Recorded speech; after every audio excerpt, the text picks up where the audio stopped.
A lot of producers have this idea that in order to sell beats online, they have to make trap beats or Drake type beats, or basically what they see is a popular style or a popular sound. I heard the beats people were making on YouTube for that realm I was in, and I'm like, this is not that good, but it has a lot of views, you know? So I'm like, if I bring a different flavor to what this market has, I think I can do something, and it worked.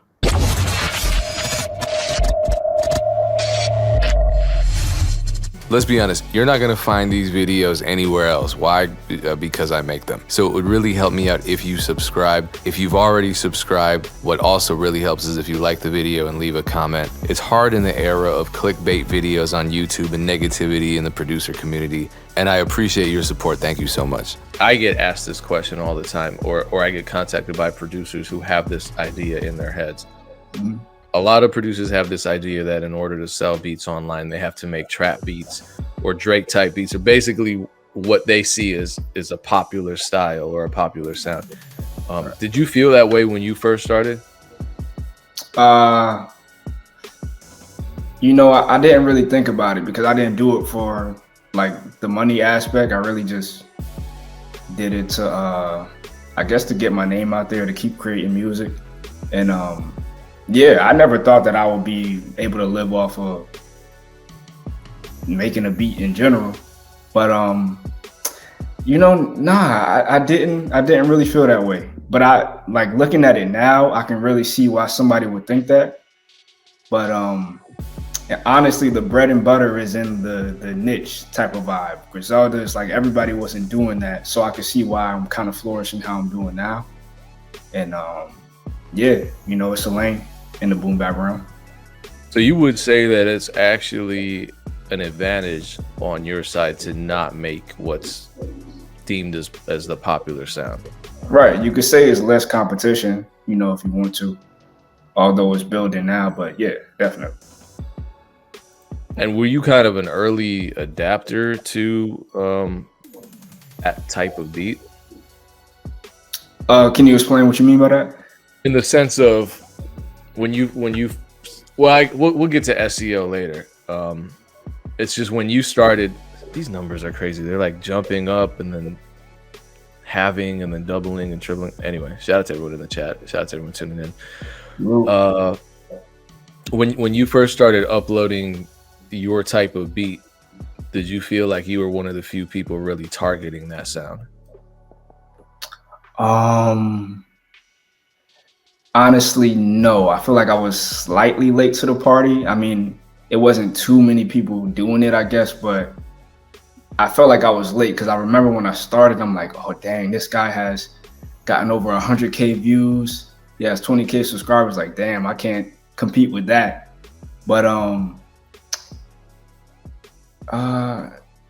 so now, I mean, I was like in the middle, but the thing is that it's just, even today, it's not really a sound that everybody's looking for. So it really doesn't matter when you hop in. Okay, so take me back to that moment when you looked at the competition and said, okay, wow, there are all these people that are way ahead of me. That would be discouraging, and it is discouraging to a lot of people. And that's why I go back to these conversations I have with producers here and there where they're just discouraged before even starting because of this perceived saturation, this perceived competition, and the fact that they're starting from zero. That just is a terrifying prospect. What made you say, you know what, I don't even care about that, I'm just gonna try it out?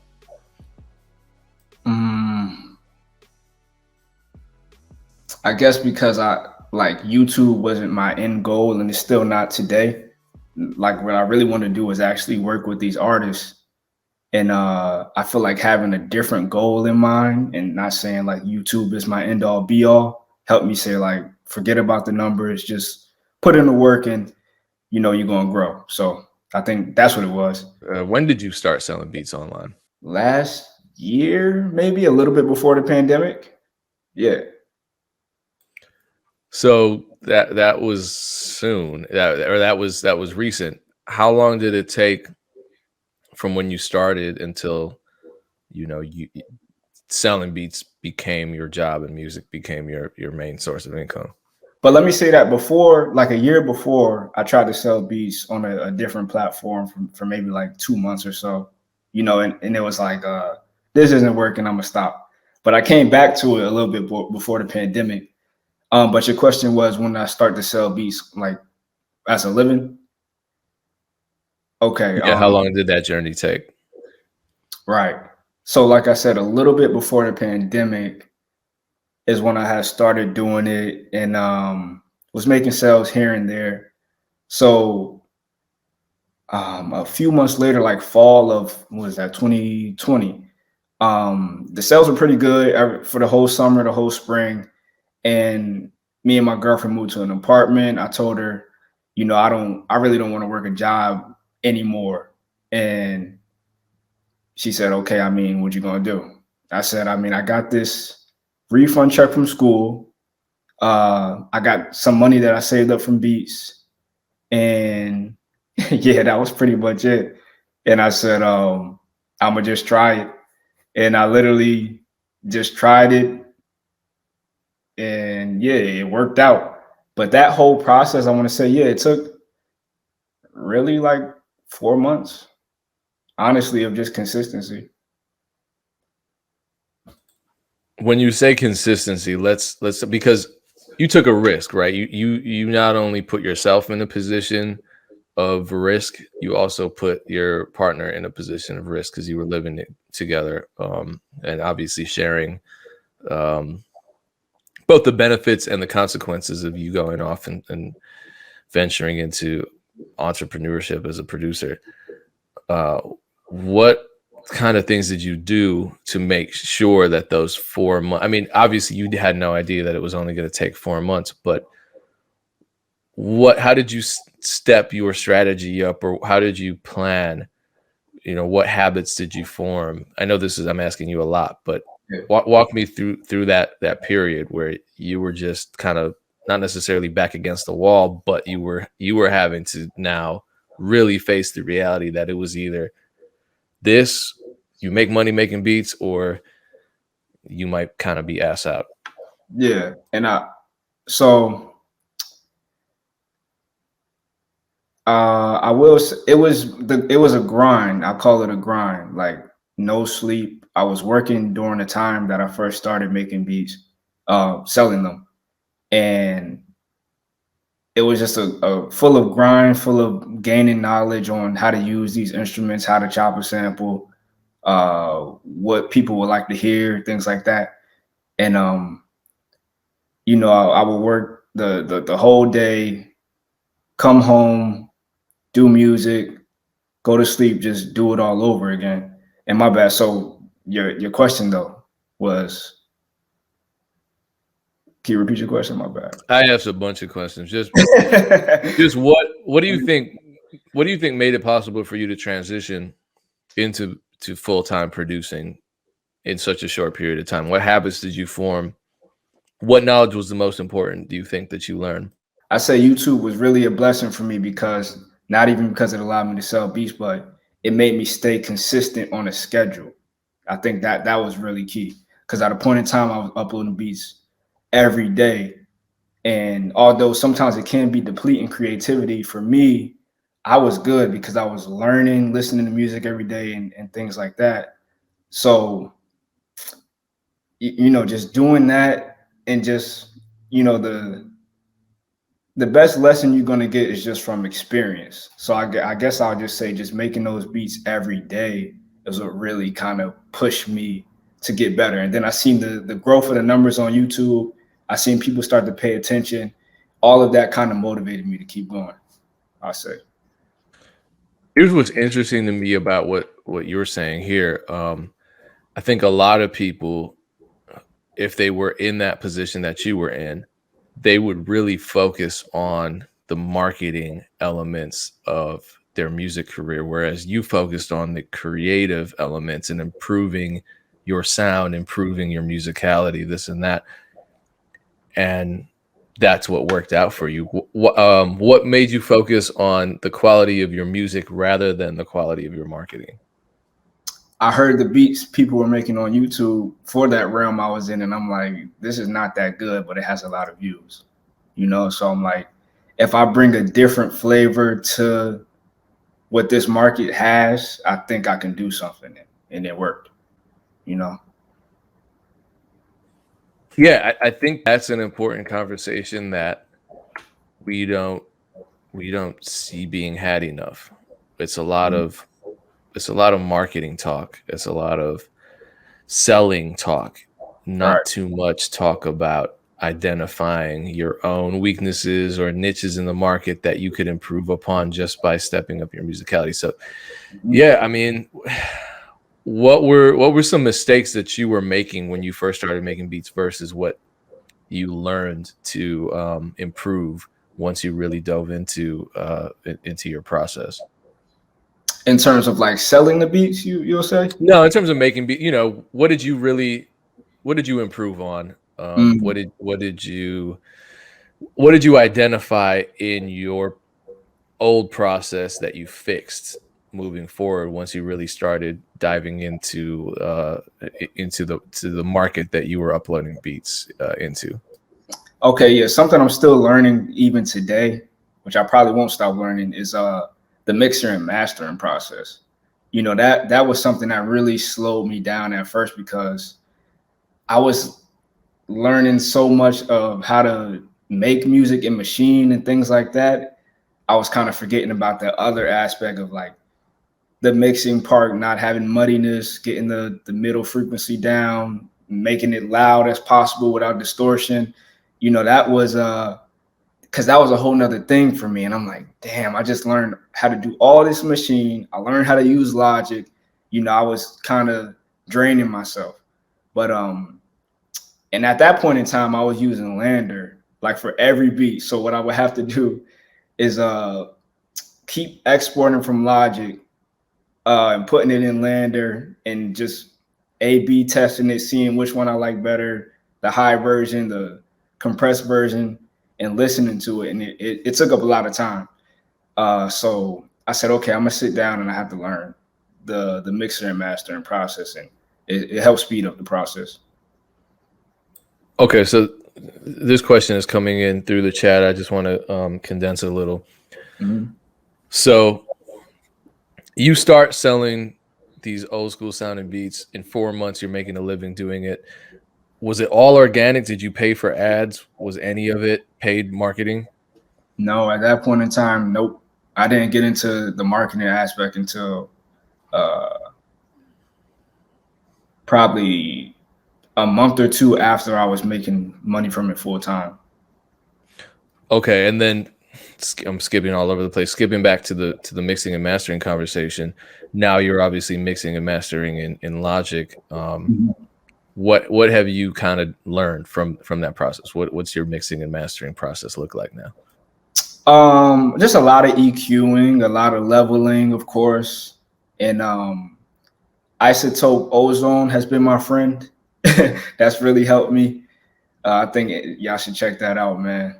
But yeah, somebody said now you just need ozone. That's the truth right there. I keep bringing this up because I'm jealous of all the people that there were 3 people that won a giveaway. Shout out to Isotope. We had an Ozone 9 giveaway here, and I know Cloud9 was one of the winners. I don't see him today, which is strange, but yeah, they gave me a free copy of RX8, which is amazing. Yeah.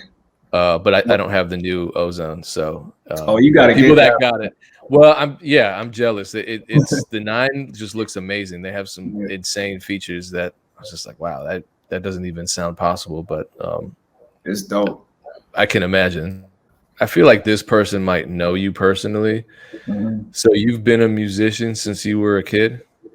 Yeah, I played a whole bunch of instruments. I don't remember anything from it, but I played the guitar, I played the piano, I played the violin, and yeah, and I was not a drummer, but I love the drums. But yeah, I don't remember anything from that time, but yeah, that was a big impact on me. I was really bred into music. Do you have a musical family? No, but I will say my family kept music around me. You know, as a young kid, I was in Jersey. My grandmother just had soulful music playing around me all the time. My older cousin was a huge influence on me. She listened to rock music. She listened to Wu Tang, to pop, and that really influenced my sound today, where I like a variety of things. Shout out to your auntie, by the way. Oh yeah, shout out to her, man. Okay. So you label your beats as Griselda BSF type beats. You've actually ended up working with not only some BSF artists, but also Benny the Butcher himself. Yes, sir. Let's talk placements. There are a couple, I believe. Tell me about some of those and how they came together. So man, a lot of the like verified ones mostly came from YouTube. So I got Young Roddy recently that just released. That was from YouTube. Me and him kind of built the connection, and we got some other things that we're working on. Um, Daylight that actually came from YouTube, coincidentally. Uh, RJ Payne that didn't come from YouTube. I reached out to him, but I sent him a beat from YouTube, and he ended up using it. And I'll be down. I was gonna reach out to you and be like, "Hey, do you want to work on something for RJ Payne?" Because word, hey, yeah, yeah, you should. He's a killer. That man is a yeah, beast. yeah. Were you on his last project then? Not his last one, but the one before that. Okay, I wonder if we were on the same one. I was on Beautiful Pain 3, I believe it's called. Okay, yeah, never mind. Then we're not. We'll get on the next one together then. Right. Yeah, he's a beast. But yeah, a lot of them came from YouTube, man. And other than that, just connections. You know, I'm working with a dope artist now. I don't know if you heard of him, Leaky Bands. No, I haven't yet. You should check him out. Now I have. Yeah, right. He got music with Roddy Ricch, I believe Gunna, people like that. And me, him, and another creative artist called Don Smith, we're working on this project called No More Free Game. And the crazy thing is, I just told you he worked with Roddy Ricch and people like that, but you know, he's a New York dude at heart and really is able to capture the old school sound that I kind of go for. So it's dope. I like that, you know, we can really come together as musicians and turn music into something else, you know? Okay, now I'm intrigued. Someone made a comment I thought was cool. Let me find it so I can pin it. So Daylight, with regards to the Daylight placement, was he searching on YouTube then? Do you know how he found that track? I have no idea. Honestly, I do not. He had to be, man, unless somebody he's associated with sent him the beat. You know, that could have happened too, but I don't know. I didn't even know he listened to Griselda. Okay. And then with the Benny track, I just want to know the story behind that, because that was, I think, a relationship that you built up just by somebody leasing your beats, right? Yeah, my guy, One Shot Ace, he actually hit me up and he didn't tell me he was gonna get Benny on the track, which I appreciate because you know most dudes will tell you, hype your head up, blah blah blah. But yeah, he had hit me up one day after he leased the beat, and he's like, "Yo, let's connect. You know, I got Benny on that joint," and I'm like, "Yeah, you know, I hear that all the time, whatever." But he sent me a video of him in the studio with Benny at the time, and I'm like, "Oh shit." And I'm sorry if I can't curse up here, but it's crazy because you can, but your aunts are in the chat, so oh yeah, let me pipe down. But yeah, it was crazy because bro, like literally, like I said, I had went to a Benny concert. I connected with Benny literally a year before, and I told him that day, like, "Yo, we gonna work together within a year." You know, you probably don't remember it because you know you get people that say dumb stuff like that all the time, but you know, I meant it, and I tapped in with myself mentally. I started to manifest and really believe, not to sound all cliche, but it's true, and I made it happen. So as of now, I'm still working. You know, West Side Gun is definitely another one that I really want to connect with. And yeah, we're gonna make it happen, man. Like everything else. Yeah, I wanted to talk about the manifestation stuff on here a lot, but I'm like, I don't know if we want to get into metaphysics. We can talk about that on the side, man. I'm an open book.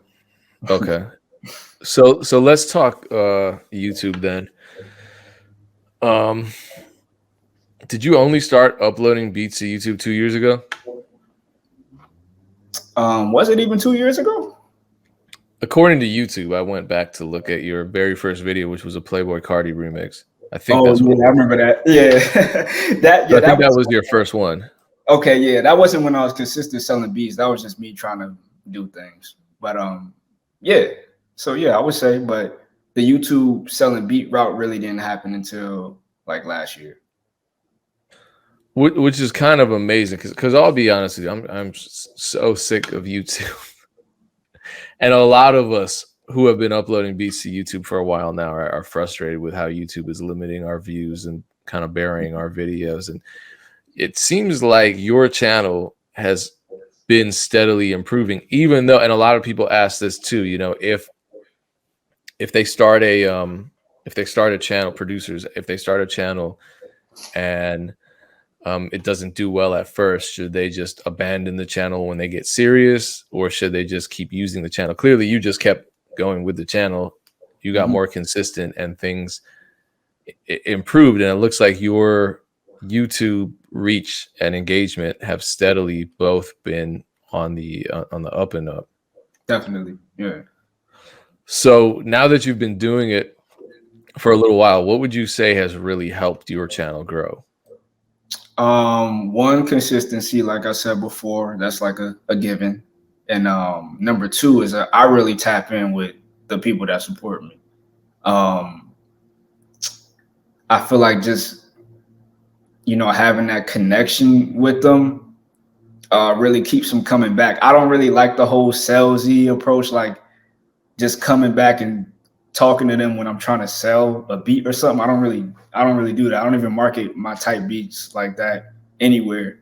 It's just more of I'm building connections with people and they respect who I am as a genuine person and they keep coming back. So I appreciate them for real. Salute to everybody that's tapped in from YouTube, man. Okay, so let's jump into that then. How do you connect with people? How do you stay in touch with them? How do you have these ongoing conversations with them? Yeah, that was a big problem for me growing up. I was always able to make friends, but I never really kept connections just because I was the only child. I didn't really need to interact with anybody like that. I had myself or cousins and things like that. But keeping the connection, I'll say the fact that we have a common interest and a common goal really helps keep a conversation going for one. And then other than that, I mean, the fact that I really like their music. I'm not gonna associate myself or talk to you if I don't care for your music on a music level. It's just, a waste of time. So I think the fact that we have a common goal for one and the fact that we like each other music really helps us stay connected. So in terms of just in general staying in contact with customers, how Mhm. do you do that? Do you have email lists? Do you just reach out through DMs? What do you do? I do have an email list. I use it very infrequently. I need to keep updated with that. But other than that, oh, my YouTube community posts is very key. I'm just up there talking, giving either advice or like motivation and things like that. Like I say, I don't never really sell anything. I just talk to them. But yeah, so mostly that. And other than that, I do use my email when like say if somebody were to buy a beat a month ago, I might hit you up the next month and say, yo, what's the update on track and things like that. But that's the only thing I'm really doing with my emails. Okay, let me. I've never actually covered YouTube community posts on any of these Oh sessions. wow, that's a gem then. Yeah. Okay. So let's talk about that. What's your YouTube community post strategy, and how does that work in practice? See, the thing is, it's not even really like a strategy, like I said, to sell beats. It's just more to engage. And I do a lot of polls that's based around the underground scene, the boom bap realm, which I'm working in. I do polls. Um, I ask about things that related to the artist. I remember one time I asked like, what are you thinking about when you are first going on stage? Stuff like that. Really just things that you're gonna tap in with rappers, you're gonna tap in with the producers, and yeah, stuff like that. And what are the results of doing that? It's great for me. I mean, people always engaging. It's like really a community. Yeah, but you think that contributes to The people, sales, not necessarily the sales, but at least watching your videos more often, being more dedicated and active subscribers, that kind of thing. I would say so. Yeah, I'm just staying in your face. I'm having genuine conversations with people. And yeah, I don't see why it wouldn't. If somebody was doing that to me and just talking to me like I'm a normal individual, yeah, I'm gonna come back. So yeah, I never really sat down and talked about that aspect, but I think producers should really, if you're producing on YouTube, really take advantage of the community tab. All right, let's talk keyword research, because that's a big part of YouTube as well. Mhm. Your videos rank on a lot of search terms, including Benny the Butcher type beat, Davies type beat, West Side Gun type beat, etc. How do you find keywords that work for your videos? I really, I, hmm, I just do artists that I can hear on the beat, pretty much, or artists that I like. I don't even care if there's competition in it. To be honest, if it's within that realm, it will work. Like I've did weird mixes like a Freddie Gibbs, Benny, and Pusha. Even though that kind of relates with the drug talk type of realm, but the beats that I made for it didn't really sound like something that I could actually hear them on like that, or that you would hear them on the normal. But for me, I'm like, I could hear this dude rapping on this one day. So I would do that, and yeah, I mean, other than that, just keep it kind of connected. Davies has a song with Benny. Benny has a song with Freddie. Benny has a song with Pusha. Freddie has a song with Pusha. Just keep it in the realm. And yeah, that works. So you're not even using research tools to check on how competitive a keyword is, or any of I those other I factors? use vidIQ, but Okay. it's not a big part of my process. Besides, if I'm trying to get tags to put maybe in the description, which I just started recently. But other than that, man, I'm just kind of doing me and just seeing if it works and just staying consistent. How do you title your videos on YouTube?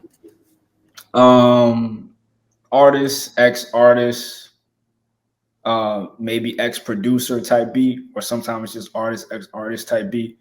And I really do that depending on how long the title of it is. I don't want to give the people too much to look at where they're like, all right, let me skip this. I don't know what he's going for. So yeah, so depending on how long the title is, I do one or two artists, or two or three artists. So if you had to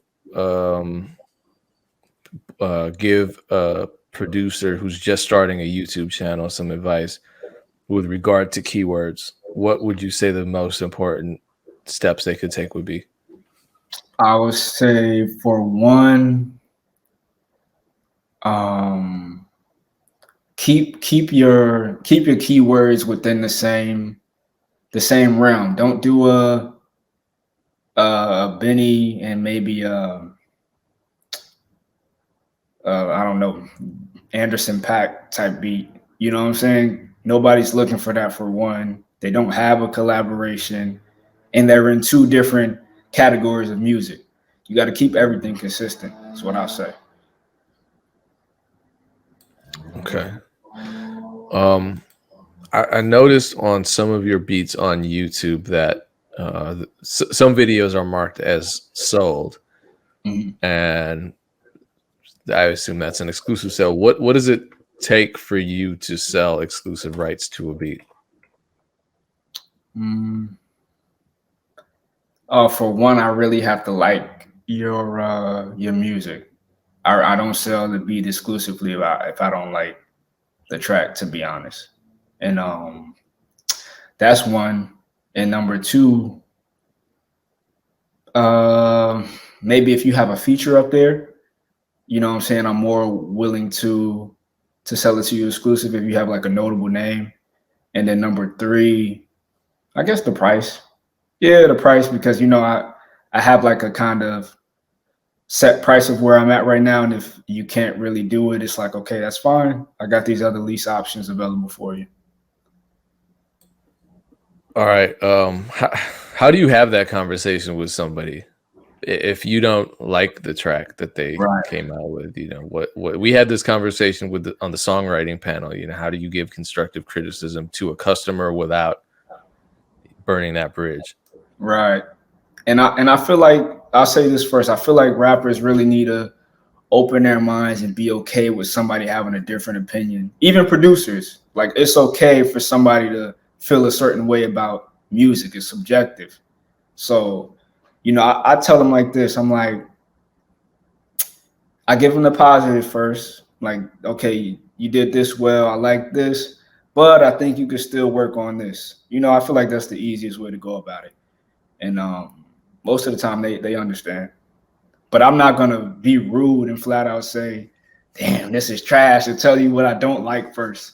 You know what I'm saying? That's a recipe for a bad relationship. Have you ever had regrets about selling an exclusive beat where you sell it exclusively and then the following day the views jump 10,000 on YouTube or something? You think, damn, that was a missed opportunity. Yeah, that's happened, bro. It has. And so now I don't like to sell things immediately. And really, I don't even like to sell all my YouTube beats exclusively, uh, because it's like some people actually don't understand that like the beat is still was released before. So people do need to understand that if you're buying an exclusive from YouTube, it's not per se an exclusive if I made a custom track for you, you know? Yeah, and then that becomes a problem with copyright claims and content ID, and then people are Right. mad at you. And I mean, I Yeah. get angry messages from people who get unlimited beats, and then they're like, "Why are you still selling it?" And it's like, I've had, yeah, so many times, man, but it's all about just being upfront with people, yeah, because I'm not trying to hide anything. I'm not trying to scam you. It's just, that's what the business is. yeah, and I think a lot of people expect us to be scamming them because there is a minority of producers who or a minority contingent within the producer community where some of them are, I guess, making not so straightforward or transparent deals. Yeah. Some of the YouTube ads where it's like, I'm giving you 50 exclusive beats, and it's like, no, you're not. There's no way. Why are you using that word? So Yeah, making us look bad, the one that's being authentic with it. Yeah, unfortunately.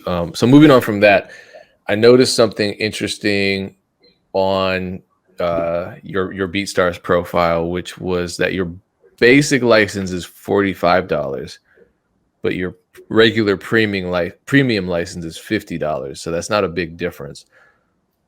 What's the psychology behind your pricing structures? Um, I'll say this. I think when I first started, I started too low. You start off and nobody's paid for your beat before, and you're like, damn, this is too expensive. On top of you're not making any sales. So it's like, I feel like 45 is higher than a lot of my competitors, but it's like it's what worked for me because I feel like that's what it's worked. Um, and then I'll say I go, the fact that the 45 is higher than what other people are selling, that's why it's only 50 for the other, I think the premium license. You know what I'm saying? So it's like, I don't know, pick your poison, I guess you want to say. Yeah. Yeah, and I'm sure those prices change. You ever have deals, sales, anything like that? Yeah, currently I have a buy two get one free, and then I think a buy three get two free. And here and there I do the buy one get one.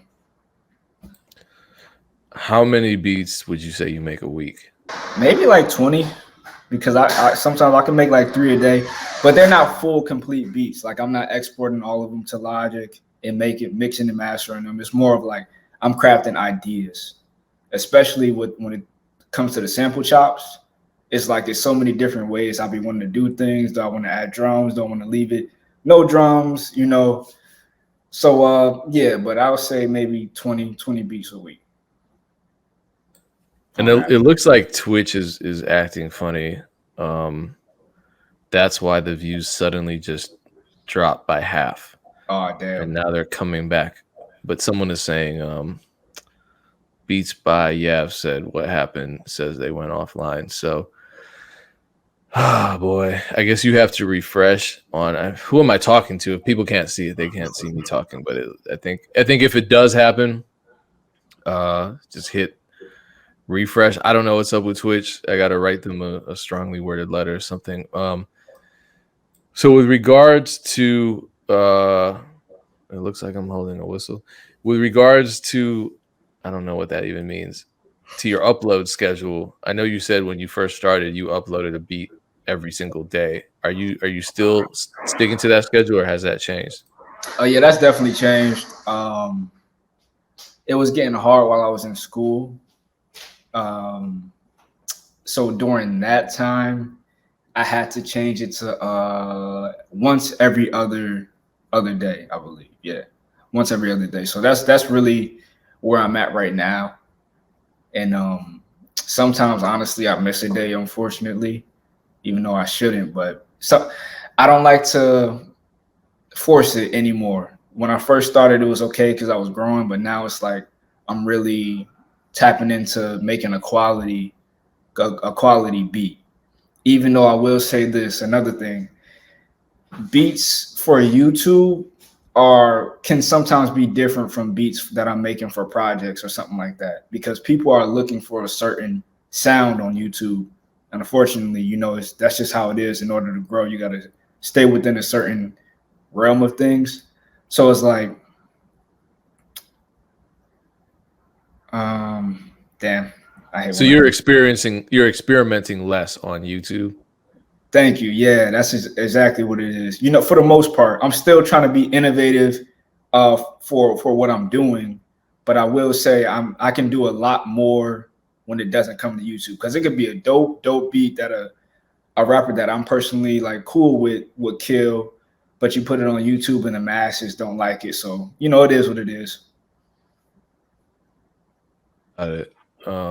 So where would you say most of your sales come from? I don't know if you're actually looking at the analytics or anything, but in terms of just based on the conversations you're having with customers, are most of them coming from Marketplace, YouTube, combination of both, even split? Yeah, most of them is definitely YouTube. I'm looking for other avenues to kind of the Twitch still acting funny, but I'm looking for other avenues to kind of expand and get my beats out there. But a lot of it is YouTube, and maybe just word of mouth, people spreading it. Okay. What's a typical day like? What kind of schedule do you impose onto yourself on a daily basis? Currently, I'm waking up between 6 and 9 a.m. I have 2 dogs, so I gotta do the whole dog thing. Get them back in here, feed them, then I eat, and I say probably about 11 o'clock I'm in the studio. And when I didn't have dogs, I'll just be in the studio all day. My girlfriend might be at school or work, and it's just me just all day in the studio. And you know how it is when you in there, that hour, feels like a second, and then that 6 hours feels like 30 minutes. So it's just constant, like working, maybe looking at videos on how to chop this sample, looking for samples. You know, it's just really music, music, music all day. Um, I had recently had surgery, and that allowed me to kind of take a break from music and kind of clear my head a little bit. So now I'm kind of just getting back into the swing of things and being like consistent mentally. But yeah, all day is pretty much music and my girlfriend, maybe friends, call my mother, family.